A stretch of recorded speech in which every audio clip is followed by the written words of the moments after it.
All right. It is time for the Fanduel player pool builder here. We'll talk core plays, GPP options. Sorry for being a little bit behind. I was grinding DK lineups this morning, trying to get those knocked out, so I'm not in a rush tomorrow. When I prefer on Saturday mornings to be locked in on you guys' questions rather than just going insane trying to build my own teams. So I still have to build all of my FanDuel stuff, but I got my player pool finished up. Let's start out with quarterback, talk about our core plays. Uh, First guy in the room is going to be Brendan Sorsby. I'm looking for rushing upside for the most part. 10-6 is a very fair price tag. Love his rushing floor.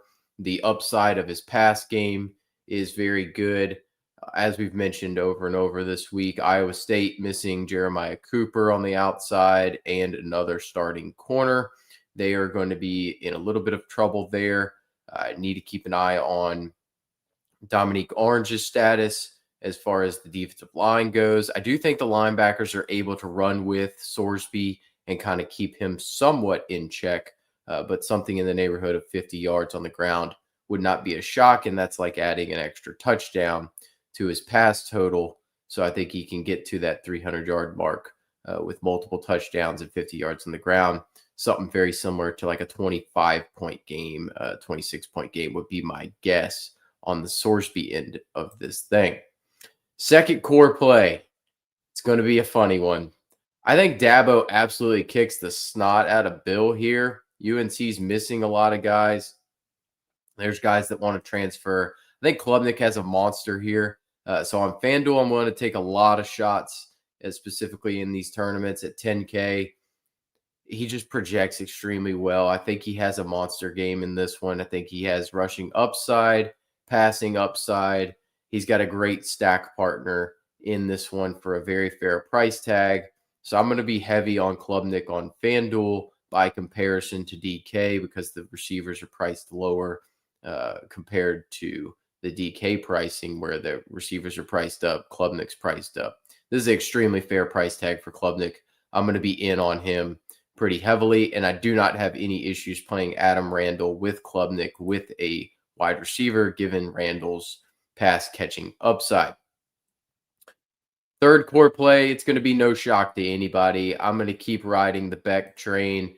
I'll play him plenty on FanDuel. I like his rushing upside because of what he does at around the goal line.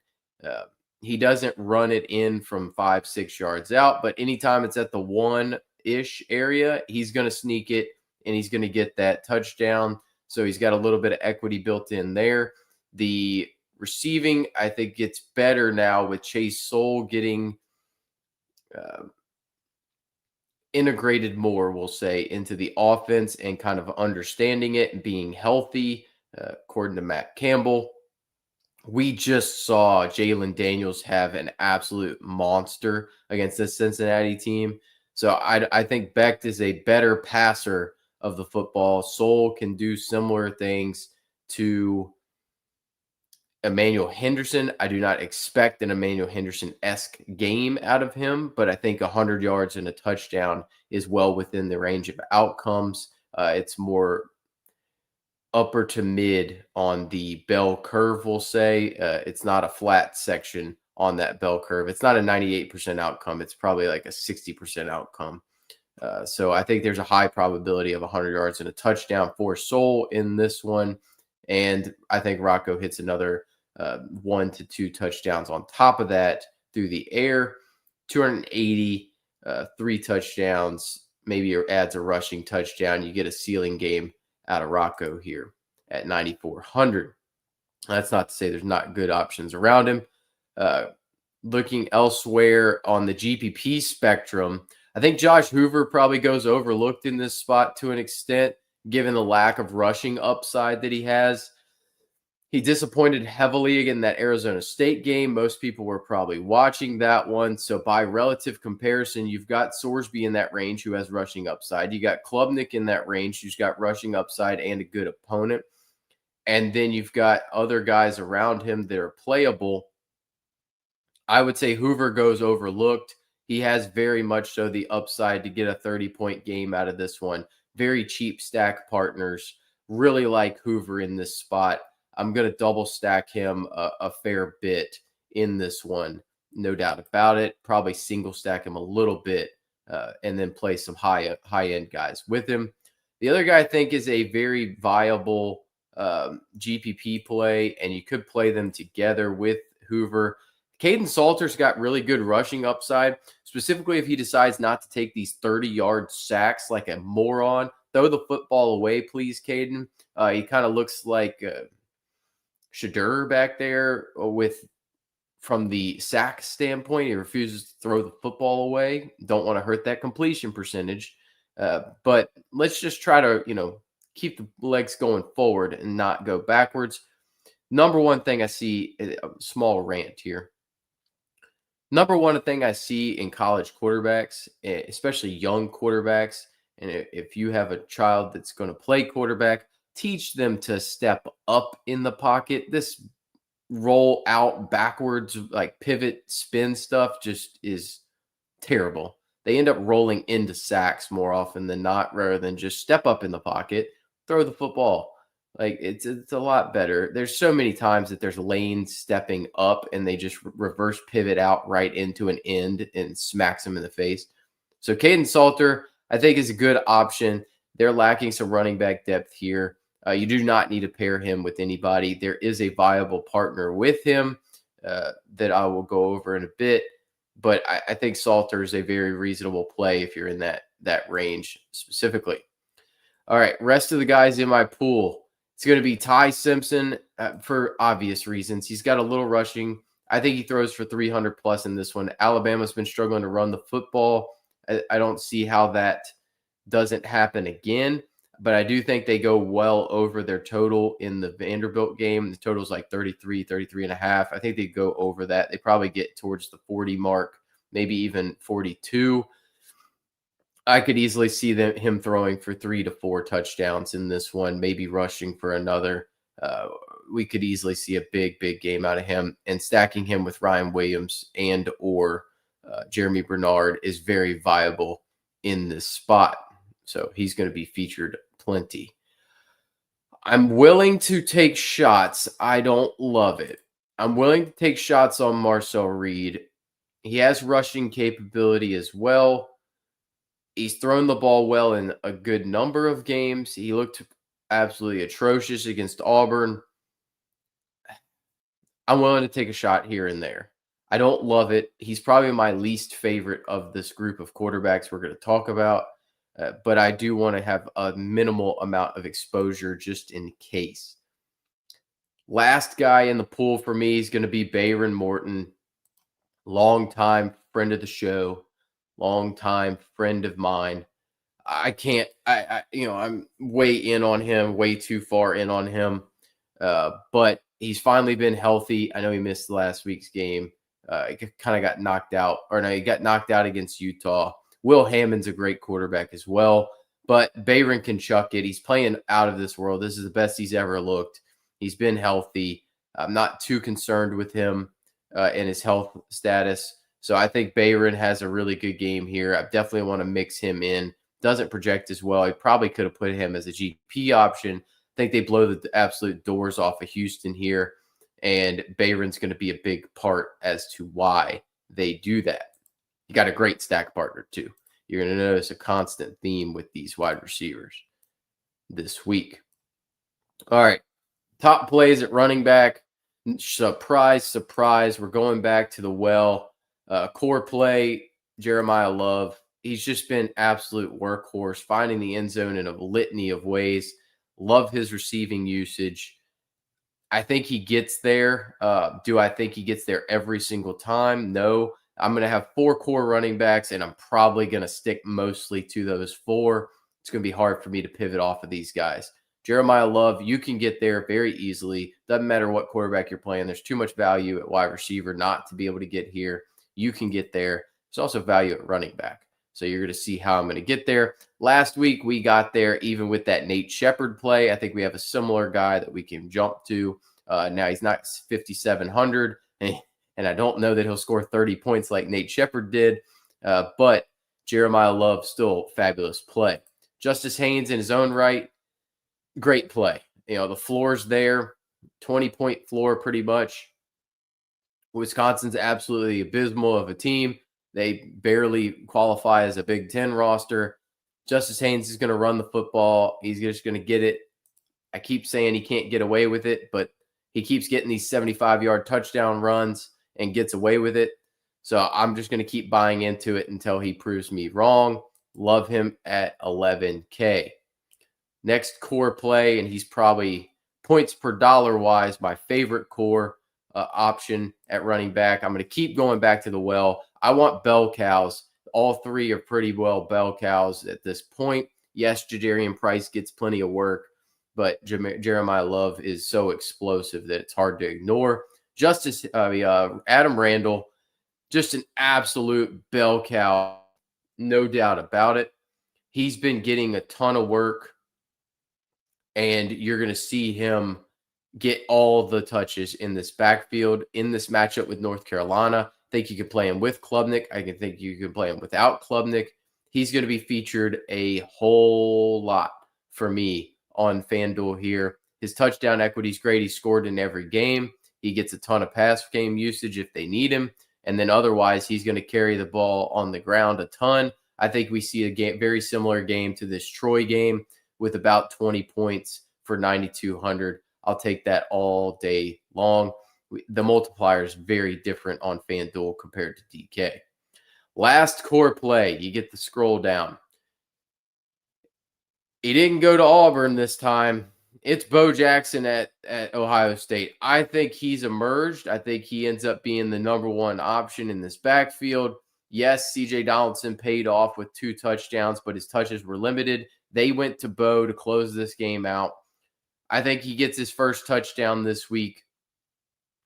Well, first touchdown, and I don't know if he's actually scored in a blowout game against Grambling or something, but he's going to score in the box score on FanDuel this week by comparison to these 2 matchups that they have featured in the box scores. I think he gets to 100 yards and a touchdown. He has the capability to get you to 20.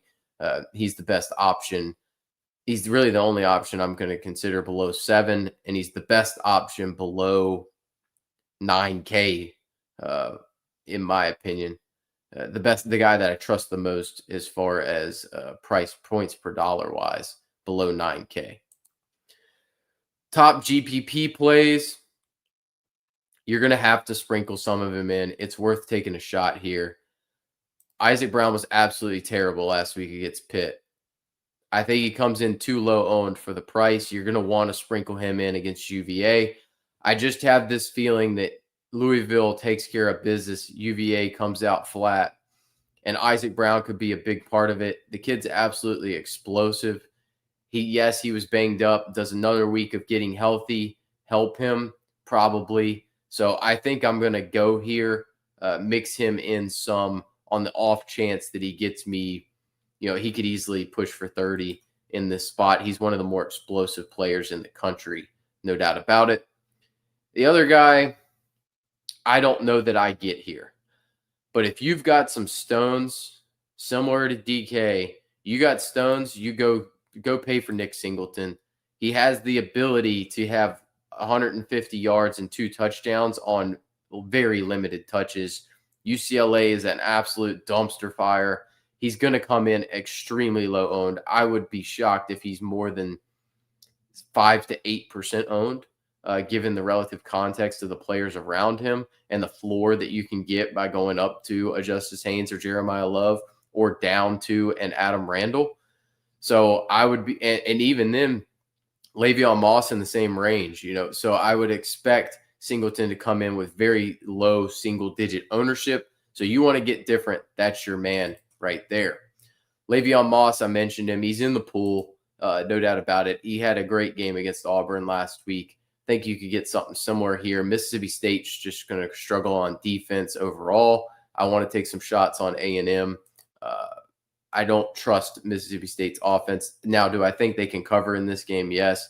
I had Fluff in my pool originally, but I've just kind of avoid that situation right here. Other guys in the pool, I'm going to leave Jacoby Williams in the pool. He's been absolutely an explosive weapon for them through the pass game and the run game. They do turn more to Cameron Dickey in the red zone. He's more of their thumper, but that's not to say that he can't have this kind of explosive game like Oregon State in this Houston spot. So I'm willing to take a shot here or there. I much prefer Adam Randall at 92 by comparison. It's not particularly close. I mean, we're talking almost 8 points worth of projection difference here. Jadarian Price, no, I'm not even going to sniff that. I don't buy into touchdown. Like, I'll fade the touchdown stuff. I'm looking for touches specifically here. Katron Allen, thinks playing much better than Singleton. I think he does get more ownership. I'm more willing to go here because I trust the floor a lot more, and he has a ceiling to be able to get to 100 yards and multiple touchdowns. Singleton, something's off with. He just has not had any explosive capability, whereas Allen actually has looked the steady Eddie, very happy to get touchdowns guy. I feel more confident in him getting to the floor than I do Singleton hitting his ceiling. So that makes him in the pool, but not a amazing option. Last guy in the pool, do I get here? I don't know. I think Chauncey Bowens is interesting. Can he get enough touches is the $1 million question.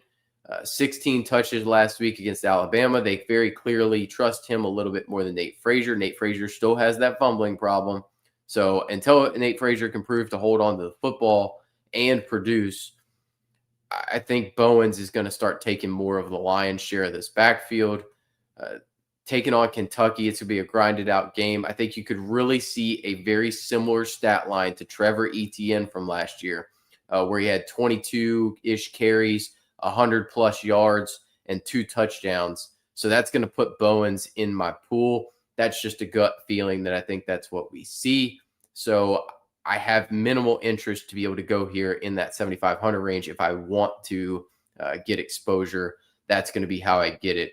He's the only guy I'm going to consider from that game at all, though, certainly.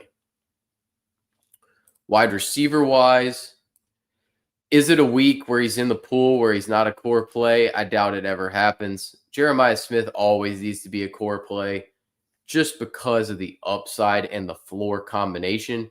8 for 81 and 1 is legitimately the worst you're going to get out of him. I know he had a bad game against Texas, but hear me out. Minnesota's not Texas. Washington, not Texas. 18's the floor, 30's the ceiling. There's very, very few guys that have a 33-point ceiling at wide receiver. Jeremiah is one of them. So he just has to be a core play every time he's in the pool just because he's just a man amongst boys. Now, the only other guy that has that same ceiling, he's priced $3,300 cheaper. I think Ryan Williams is a fabulous play on Fanduel.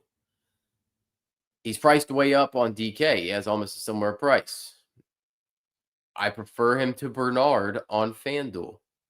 His touchdown upside's there. The floor, not great, but I think he catches a lot of balls, and this price tag would have been in the 9s had he caught that 62-yard touchdown and had 6 for 105 and 1 against Georgia last week, which he should have had if he caught the football. So in this spot, this feels like a Ryan Williams game. 5 for 165 and 2, not out of the question. So he's the one guy who possesses the 30-point upside.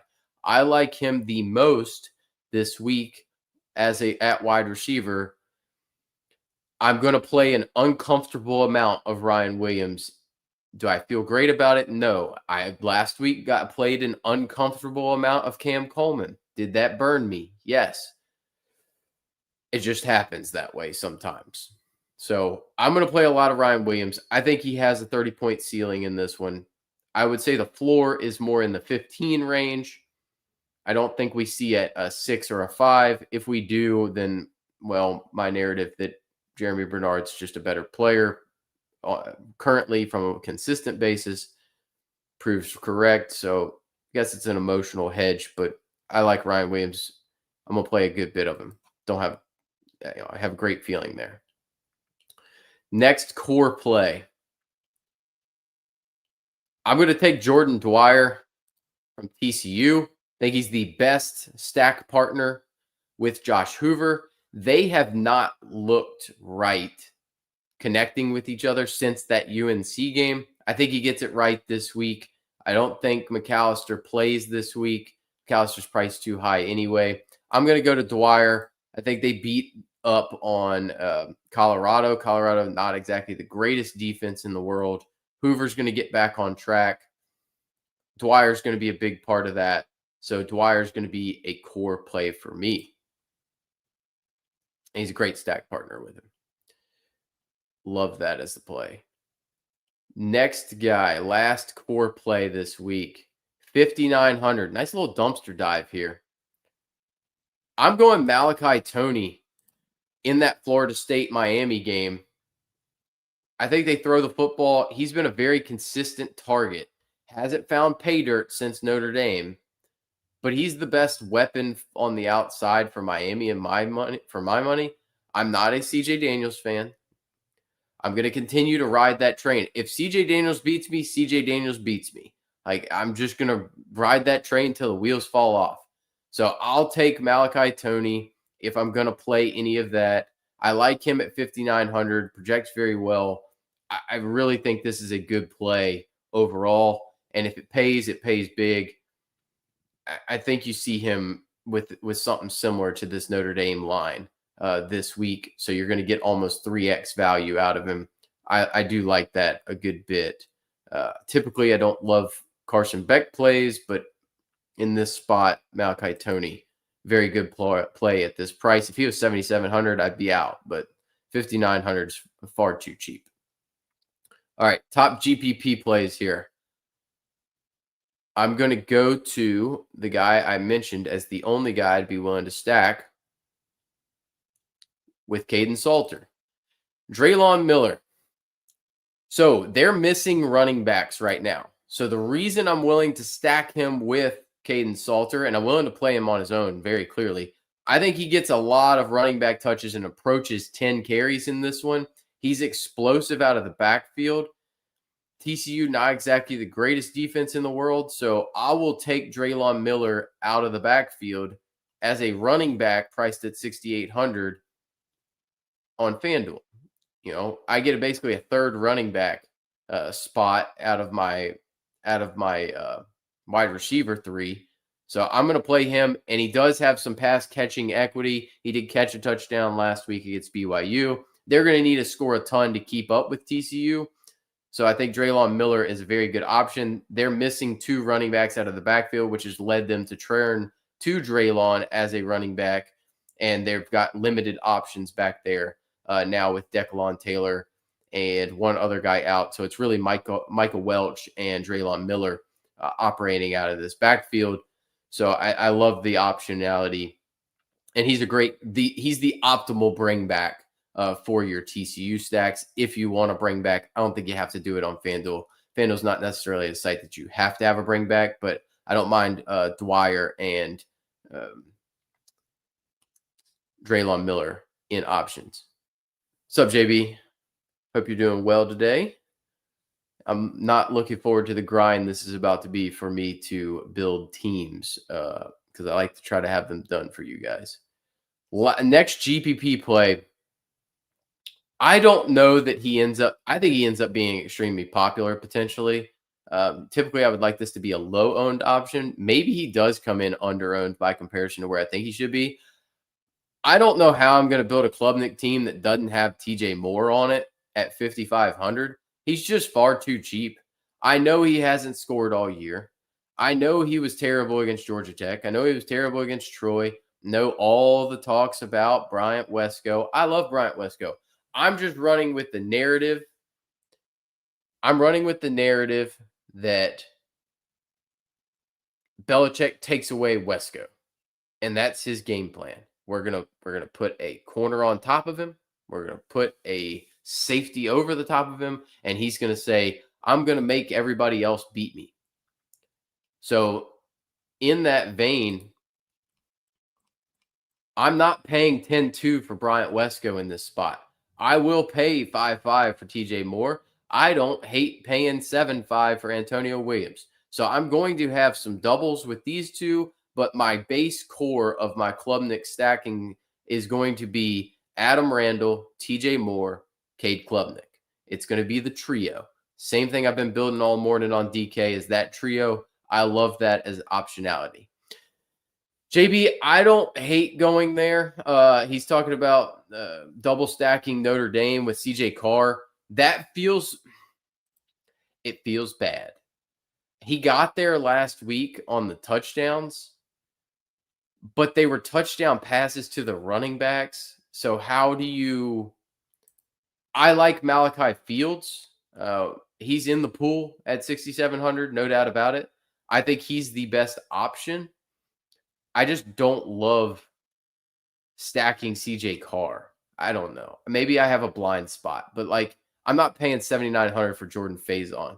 And I barely want to pay 6,700 for Malachi Fields. I like him on DK. I'd prefer the stack on DK personally. If you wanted to play Carr, Fields, Faison on DraftKings, sure. You could get behind it. But that's really going heavy on fading either Jeremiah Love or Jadarian Price. I'm 100% fading Jadarian Price at 9,100. That price tag is absurd there. And then even 11K for Carr is just far too much for me to be willing to pay. But like I said, it will be underowned. I guarantee that. And if you're playing a Boise game stack in that one, maybe if you're playing the Notre Dame blowout situation, maybe you can get there. So other players in the pool. I have Craver and KC in the pool. I don't think I'm getting there. I don't love it. I think that they're options. I think you can play them. I probably will have them in Marcel Reed teams. But outside of that, I'm probably going to end up off of them. I'm probably going to end up with a lot of teams that have Jeremiah or Ryan. I'm going to have a lot of Ryan Williams with two sub 7K guys, more than likely. That's my guess. Other guys that are going to be up at top that I'm willing to play, though, obviously Jeremy Bernard, very good option. Don't mind getting to him. Chris Bell, got to be in your pool. He's been playing very well lately. He's the clear number one in a Braum passing offense. He has the best deep play upside in this offense. If anybody goes off in the wide receiver core, it's going to be Bell for my money. He's got the most touchdown equity, so he's the best play on Fanduel, specifically over Colin Lacey. Colin Lacey is very viable in PPR, but not as much in half point in this spot. Cyrus Allen, very good play. Definitely the top pairing with Sorsby. I don't mind putting him with Sorsby. You can play Sorsby naked or with Cyrus Allen, but there are other options that could catch a long touchdown in that one. We're going to touch on them in a second. Deuce Robinson, I don't mind. I don't love it, though. Maybe if I was willing to play a Florida State Miami game stack, I'll probably there. I almost deleted him from the pool right before the show started. So that tells you where he's at. He's very fringe at best for me. Trell Harris, if I'm playing a UVA wide receiver, I will have some Louisville UVA game stacks. He's going to be the option. He's got the most big play capability. He's got the best touchdown equity by comparison. I did take Cam Ross out of the pool for me because of he's more of a PPR junkie. I prefer Trell Harris in this spot. And then we mentioned Malachi Fields. I think he's in the player pool. I just see him catching a long touchdown in this one. Even if it's 2 for 78, I'm perfectly fine with that for 15 points. But I do think he has more upside to get to 100 yards on 3 to 4 catches. He's definitely the deep threat, and I think he gets loose in this one. He's a super talented player. He just needs more opportunity to catch the balls here. All right, we're getting towards the cheap boys. This is where I'm loving to live this week. Eli Stowers 100% needs to be in play. If you're playing Pavia, you stack him with Stowers. Stowers is a very good touchdown option. He's a big player, big time red zone threat. I think we see a very similar 668 and a touchdown. Give me that 16 points. I think he can clear 100 yards. He can get multiple touchdowns. Would not be shocked about that in any way whatsoever. Love him at 6K. Very good option there. 5,700, pair of good options in this range. Caleb Douglas, he's going to be my preferred stack option with Bayron Morton. I just don't see how you get away with him, get away from him. He had 800 something yards, nearly double-digit touchdowns last year. He just kind of hasn't been hitting on all cylinders yet. I love those buy low situations. I think we see him find the end zone this week against Houston. He's a talented player. He's going to get it going. Just buy low at 5,700. You got to mix him in plenty down here. Also at 5,700, I've talked about him all week. If you're playing Rocco, you play Soul with him. This 4 for 146 was the coming out party. It's coming. I think he goes for 100 and a touch this week. I prefer him to Douglas, but I will have tons of Soul this week. So hopefully everybody else drops on the Soul train. That's a good one. So 5,600, you don't want to stack Dwyer. You're going Man-Jack. And I think you could play both because they both played pretty well last week. I mean, well, Man-Jack was the clear number one last week for against Arizona State. Man-Jack's a very good option. He does have some sneaky upside from a pass standpoint. He is very well known as the double pass guy. So if they break out the trick plays against an undisciplined Colorado defense, and Jack probably, I mean, you have the possibility. There is a very real possibility. I'm not going to call this, but I think there's a real chance that you see Hoover throw a screen pass to Man-Jack. Man-Jack throws a touchdown to Dwyer, and you could end up with the very rare, but I've hit it before, wide receiver to wide receiver passing touchdown stack that very few people have. So I do like that as a double, no doubt about it. I really think that's a very viable double stack spot here. No, it's going to be a fun one. Man-Jack's a great play at 56. He's far too cheap. So if we're looking at a second Cincinnati guy and you don't want to play Cyrus Allen, you don't have the 9,200 or you want to spend for somebody else, it comes down to Caleb Goody and Jeff Caldwell. Goody, I'm leaning towards on DK currently because of the floor, but I'm also playing more higher dollar. I think Caldwell is potentially the better option here in Fanduel because one catch for this freaking giraffe running down the field at 6'5" with that long stride. One catch for 80 yards and a touchdown is not out of the realm of possibility. At 5,600, I'll take that all day. He's a very similar play to Caleb Douglas, except for the fact that Caleb Douglas is on the field for every snap. Caldwell, more of like a 60 to 70% snap and route participation. But I think you can easily play Caldwell. I prefer Caldwell to Goody. He's just more likely to find the end zone or hit that shot play that I am looking for.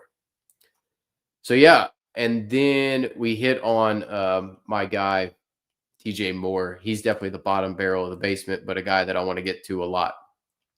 Game stack wise, I obviously, we've touched on a lot of these on the DK show. Iowa State, Cincinnati is a definite game stack spot. I don't have any issues going Sorsby and Becht. I think it can shoot out given the relative nature of defenses playing in this one.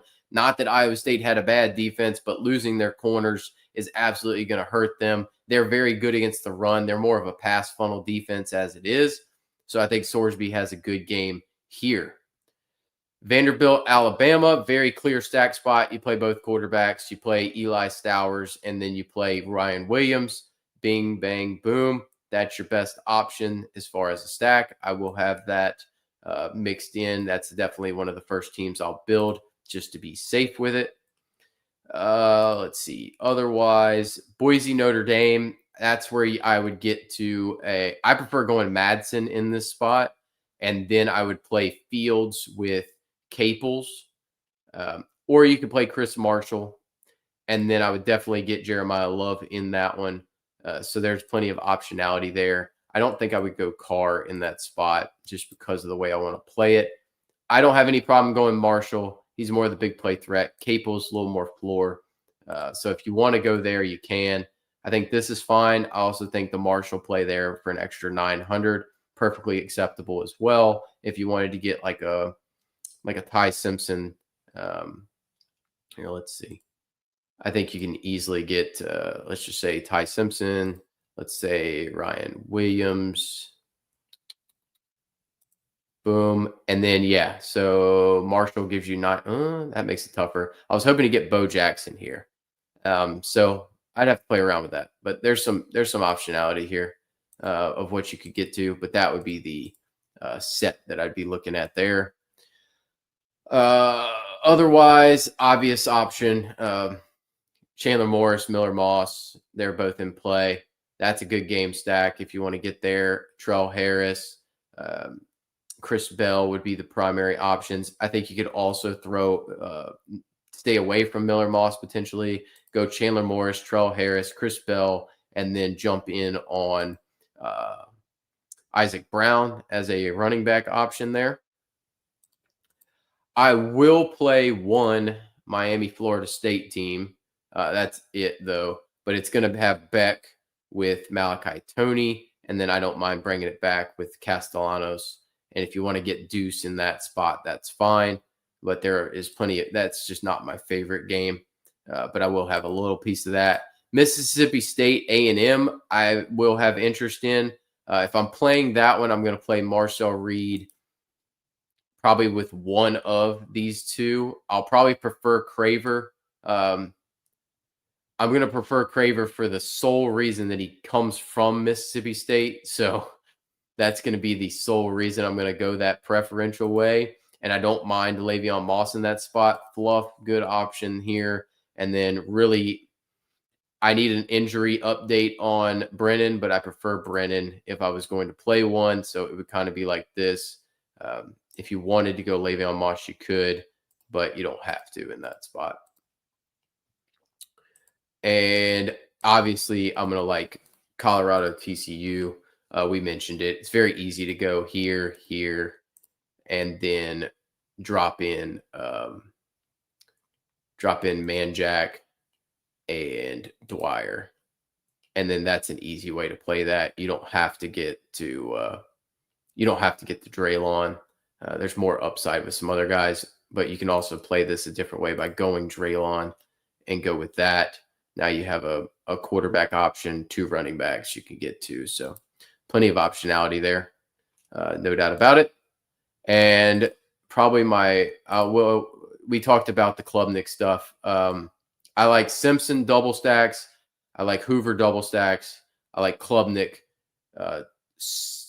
double stacked pretty much for the most part, with either Williams or Randall being the second piece to that, with a full avoid on Bryant Wesco personally. So I did want to, because Jay Whitty's going to send me a message later asking about it. I am going to show you guys since I got through that fairly quickly, which is nice. Friday night slate. I'm going to try to get to it pretty quick. This is the shell that you need to have in this team. I'm only playing one team. You need Lucky Sutton for San Diego State, personally. I'm just saying these are my guarantee plays of where I'm at. Byron Brown, Danny Scudero, Keegan Johnson. Keegan Johnson's gotten a ton of targets for New Mexico. This is going to be a pace-up game for them against San Jose State. San Jose State, very good pass offense. So the decision point in this game, you have to make this decision. I'm making it a certain way. I'm not even going to tell you what my decision is because I don't know, because I might change my mind 6 hours from now. You either need to play Bear Bachmeyer in this spot in Superflex, or you need to play Wilkins. Wilkins is min priced, but I'm not going to say he's any good. He did have 39 yards rushing last week when he came in that Utah game where they got blown out. He threw a touchdown, but I mean the kid was 3 of 6 passing. I don't, how reliable is that going to be? But he's going to start, so we'll see. Nico Marchiol's transferring after the season, but I mean they're not going to exactly start him. Jalen Henderson's out. 4,500 for a quarterback makes things interesting. So there's two ways to build at that point. The Wilkins way, you would then in turn be like, I would get LJ Martin, and then you got to decide these two spots.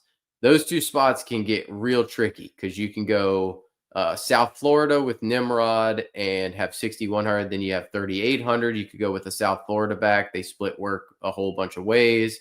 3,800 wise, you can still go to. I've been debating this all morning. That's why I'm going to go over it.